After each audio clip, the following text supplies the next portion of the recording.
Hey guys, welcome to our Andor review and check out our badass new shirt. OJ shirt is finally in and this is a freaking awesome design. The story behind this, Joe looking like an ultramarine, but what he did is he killed Noise a noise marine in order to get that sonic guitar, and he's rocking out, guys. If you want to directly support the show and an awesome artist, if you guys will go to Rogues Apparel, these are available now. Supports both of us. Thank y'all so much for waiting and being so patient. But I think this is probably the best one yet. So awesome. So, anyways, on to Andor episode 10, One Way Out. One Way Out. One way out. I was hoping you would do. Awesome. Freaking awesome prison break episode. As we've seen, each of these arcs have the conclusion by the end of the third episode, and that's what we get here. So not only do we get an awesome prison break, we get a nice little twist that reveals who has been a rebel spy in the ISB. It's been Lonnie. Some people thought, oh, it's like this assistant. Maybe it's her rival, chick's rival, or maybe the chick herself is rising and spreading information. But no, by the time we saw her doing the torturous stuff, she was out. She's long gone. Yeah, it turns out it's the assistant Lonnie who has been feeding information to Luthien.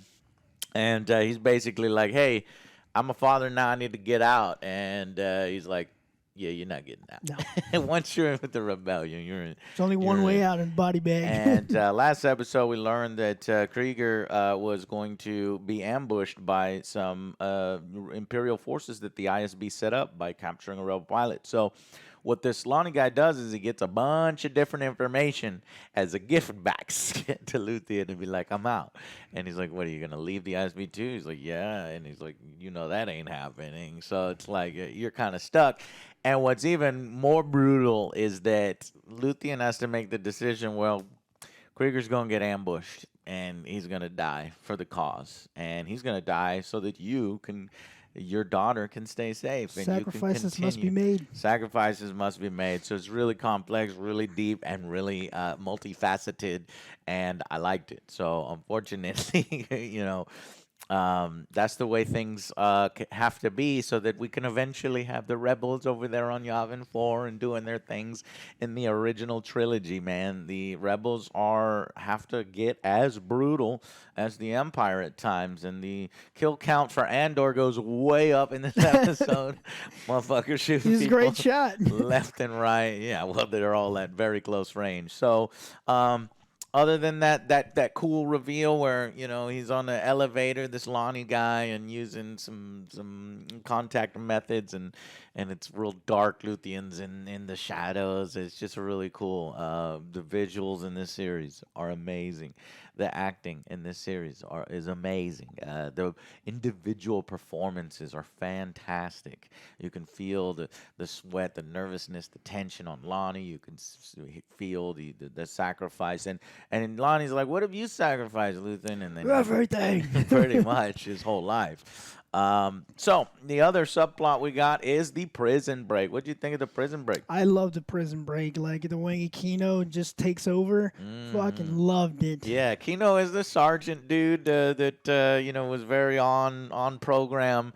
But once he realized the revelation from the last episode that ain't nobody getting out of here, you're just gonna get transferred to do some more work, and then eventually die, he was on board. So they're getting geared up. We do a quick cutaway to spec on that planet. Something is happening. Did you catch any of that, Joe? That was mainly inconsequential for me in this particular episode. Remember, she's like, somebody's sick, and this and that. Mm-mm. You don't even remember what happened. It cuts away to the original episode, with the girl who had been tortured, Bix. That planet Oh, that she's okay, in. yeah, What was yeah. going on there? Do you remember? No. No? Like, See, so the big Yeah. things were the rebellion, Mon Mothma, and the prison because break. I thought it was like a Marva. Like she was doing something, but I guess it was somebody else. Yeah, so the three main ones were, and I guess that was a fourth one, teasing that during this final arc that we'll have, there's only 2 episodes left, and maybe we'll see a little bit going on with Bix and that planet, because there are some things that have to wrap up here with only 2 episodes left. Are we going to Oh, be able to have a satisfying conclusion to all these, or will it leak and bleed over into season 2, which has already been confirmed? And I'm very happy for it me too. because like this is the best, one of the best no, this is the best show on television right now for me, because House of the Dragon has ended. We got to wait 2 years, and this is just excellent. So, in another scene, the other subplot, Mon Mothma finally meets with Davos, this fucking thug, this guy who's really able to hide money, and so he's willing to help. But what's his prize, Joe? His price is introduce the teenagers together. Hey, let me just introduce my son to your daughters. Oh, no. an introduction. Okay, well that's obviously, yeah, sure. No, that's not what he wants. on my He wants, that's his words on he wants an introduction, but she tells him get the fuck out. And he's like, no, they don't have to be betrothed, you know. And so he's basically asking for his teenage son to have sex with her daughter or some bullshit like that. And she's like, fucking get out. And he's like, well, you know, I'll give you some time to think about it. She's like, I don't need to think about it. I've already done it. And he's like, well, that's the biggest lie you've told this whole time. It's like, holy shit, Mon Mothma making those kinds of sacrifices. I thought that maybe her daughter would be killed for the rebellion, which would put her, you know, to get revenge and become, you know, the leader of the rebellion. But now she's over here considering using her daughter. Like, this is some crazy ass stuff, that the sacrifices that people and the positions that people are put in order to try to take down the empire in these compromised positions. I hope she doesn't do it. Because if she does, then you ruin that Mon Mothma character for the future. So you know she ain't gonna do it, right? We'll see. They ain't gonna do that shit. She said, "No, get the fuck out of here." He has a quivering lip. Yeah. I think she would rather get found out and, you know, die than do something like that to her daughter. So, but there's definitely gonna be some kind of twist or some kind of last minute thing that's gonna interrupt that. Maybe she doesn't need help from Davos, or maybe she's able to put him into a compromised position to where he has to do it without doing the daughter thing. So then we get back to the prison break, and so how exactly do they do this? They go to the backside and bust the main pipe, so it's leaking over, and then once the guard comes down, everyone jumps on the table and short circuits the. That's right. So level. then they press the button. You know, that thing that he's been cutting in the bathroom, basically a water I thought pipe. it was a power line. I thought it was a power Yeah. line, so that would have made sense, but that wouldn't have cut the power to all the different levels. So, you know, I'm sure a short cuts the power to a few more levels than just a simple one, but it turns off the power for, you know, good, not for temporarily.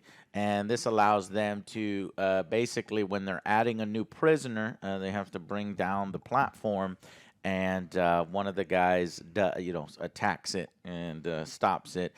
But the motherfucking guards have laser guns, and they're just gunning down people. I'm like, damn, man, it's like fucking, it's crazy. They're And just throwing they're just throwing tools sticks and tools. fucking tools and pieces of metal and then sticks, but they're not exactly. They do not have the weapons to fight back at this moment. And then they're like, all right, hit the. Fry them, and then that's when it shorts, and it does fry some people because they weren't able to jump up on that table in time. So, kind of tragic, but they fight back, and then you know, they basically rush the guard post and take the weapons, and as soon as you get the weapon, like, you're like, It's okay, over. I'm gonna now we can take the fight to them. So they're firing back. It's when Andor gets a ton of kills, knocks some dude over and shoots him in the face when he realizes that he got knocked over. So yeah, that's just fucking crazy, and just a good thing. And I'm rooting for them. You know, I'm like, fuck, I want, What's that sergeant's name again? Kino. Kino. I just want Kino to make it. I want everybody to make it out. And some of the guys that have helped, even in Andor's group, get gunned down with the laser guns by some of the guards. But eventually, they're fighting level by level and sort of opening the other prison cells so that everybody else can get out, grab their guns, and go to the next level. I kept saying to myself, get the boots. Right? Yeah, I was like, get the boots just in case. Just in case. Just in case. But nobody gets the boots because they go straight to, you got to do all this quickly probably, Joe, right? So they go straight to the command center and cut the main power source. And they basically threaten these officers, and they're like, they don't want any part of it. They're like, yeah, okay. They shoot one guy. He's like, all right, I'll turn it up. And so Kivo Loy is the guy's full name, the sergeant dude. And he's like, get on the comms, and this one's yours. And after they shut down the hydropower, in fact, the officers are like, if we shut down, this is going to take months to restart. No, we're not going to do it. Good. Fuck. So they have him do it, and he takes control of the facility and gives an amazing monologue. He's like, this guy, fucking Andy Serkis, is such a good actor. He is. And he goes from... I felt the tension there. I was like, I fucking loved it. Yeah, he's kind of being shocked and kind of rocked by this and a little unsure to completely sure and directing all that energy that he had as a prisoner, as a lackey to, getting everybody motivated to help themselves. If you find somebody next to you that's freaking out, kind of drag them along with you. One way out. This is the only way we can do it. One way out. So they start chanting that.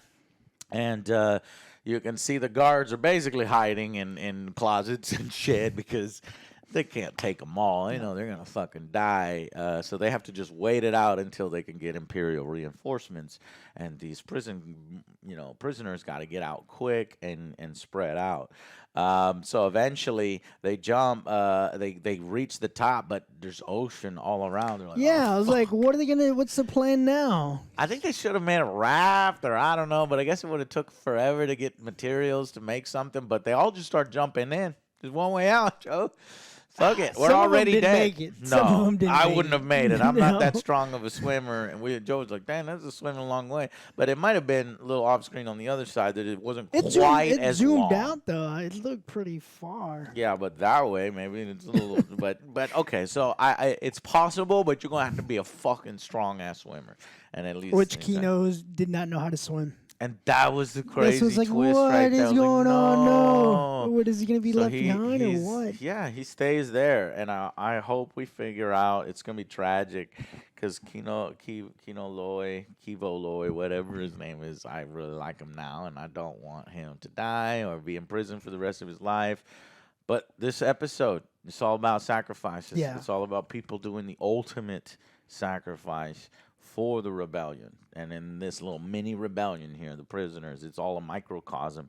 It all factors into how Andor can go from this lone wolf, selfish guy to a fucking, spy for the rebellion, willing to give his life for something because so many people that came before him gave their life in a similar way. So really good character development here, yes. Joe. This shit is just fucking at its peak. And this is so well written. Like, you care about every single character that they introduce. It's like, this is like the pinnacle of writing right there. And even side characters, I'm like, oh, man, this is how it's done. Then we get that scene with one of the assistants, the Lonnie guy, is the ISB spy for Luthien, and they have that great scene. So after you already had just a great scene, it's followed up with another great scene that Luthien is willing to sacrifice Krieger so that the ISB doesn't think that there's anything wrong and a mole within their own organization. So everybody's making sacrifices. So really good episode, and I am just the conclusion to the second or third arc here. The third arc.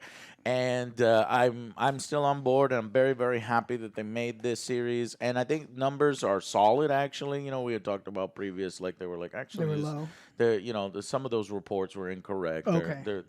There are solid, numbers, but of course it's not as big as when you have those big names like Obi-Wan and Ewan McGregor and stuff. But Yeah. when people But this is eventually better are than browsing, that. right? When you browse on Netflix, there's so much garbage, and you're watching it, and you're like, yeah, that was garbage.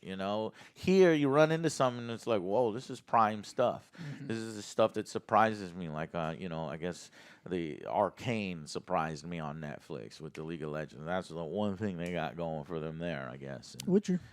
not anymore now. Yeah. We'll see. We'll see. So, anyways, that's it. Let's go ahead and go with final verdicts on this one. For me, it's gonna be a 9. I really liked it. It was tension filled. It was an epic prison break, and like you said, everything was about sacrifices. He's like, "Well, I introduce my daughter, and like people getting sacrificed in the prison, getting shot up to escape." And the officer's like, "Well, I gotta stay, but I have a daughter." Yeah. It just like, it's crazy. It is crazy. The only thing I don't get is what's happening back on that original planet. Yeah, I but don't they're know. setting it up for the next Yeah. 2 episodes here. So, Nine what would you for give me. it? 9? Yeah, fucking 9. Like, I want to give everything now retroactively a 10. Because this thing is like It's fucking getting better. I'm thinking the series is going to end as a 10, seriously. Because people are like, wow, you guys like this so much and it's not receiving. It's like, maybe it's like every episode deserves a 10, and we're grading on that scale of everything's a 10, and how does it rank to that. So I'm also going to go with a 9. I think the conclusion to and if I were to give this arc the 3-episode arc a rating, it would be a 10. So 9 on this one, and just this is some of the greatest stuff. We'll hear from Alex. Alex is on vacation, obviously, still in Japan. When he comes Next back, episode. probably he'll be back by next Wednesday, if not the following Wednesday, and then hopefully he'll have watched some of these so he can give his episode, because you don't want to miss out on this. So No. if you know somebody who hasn't seen it yet, tell them watch Andor and give it at least must. 3 episodes. It's a must if you're enjoying not even Star Wars, just good drama, good action, good writing, and good shows. So thank you all so much. If you guys can consider supporting us directly by grabbing yourself a shirt, we would greatly appreciate it. And thank you so much. We'll see you on the next Angry Joe Show. Bye, guys.